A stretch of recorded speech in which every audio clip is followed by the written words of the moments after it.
Lent a season for penitence, and that's good, because on the one side, sin matters. It wrecks relationships, it hurts people, it damages our relationship with God. And on the other side, we are called as Christians to be holy. But there are problems with this. One is that some Christians, some churches, seem to get hung up on sin and so become negative, legalistic, critical, forever saying, don't do that.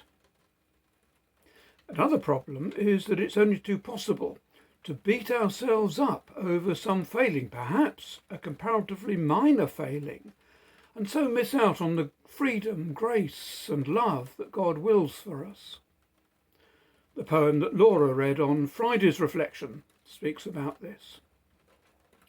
But the thing I really want to draw attention to is the way we almost invariably think of penitence for our sins as individual people, and we forget what we might call corporate sins.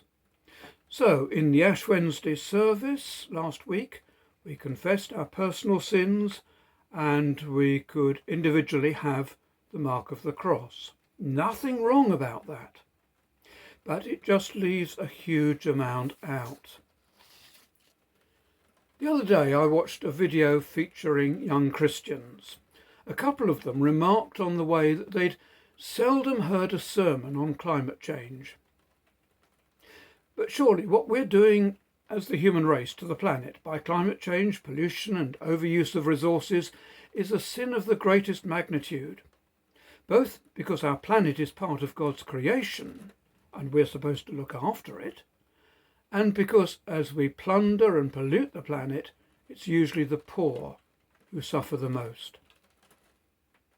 And I would suggest there are other areas. The disturbing disparity of wealth, for example, which only seems to have got worse because of COVID. Then there's the whole way that our Western society has squeezed God out, while sadly some other societies use religion as a means of oppression. And then there's the human propensity for violence and oppression and hatred. We see it in the pages of history and in present-day news. Some of these things, of course, will seem remote from us, things we can do little about, but they are the sins of us, the human race, and inevitably we have some part in them. So this Lent, let's not just think of our individual failings, but be aware of these greater sins that so much damage our planet and cause immense suffering.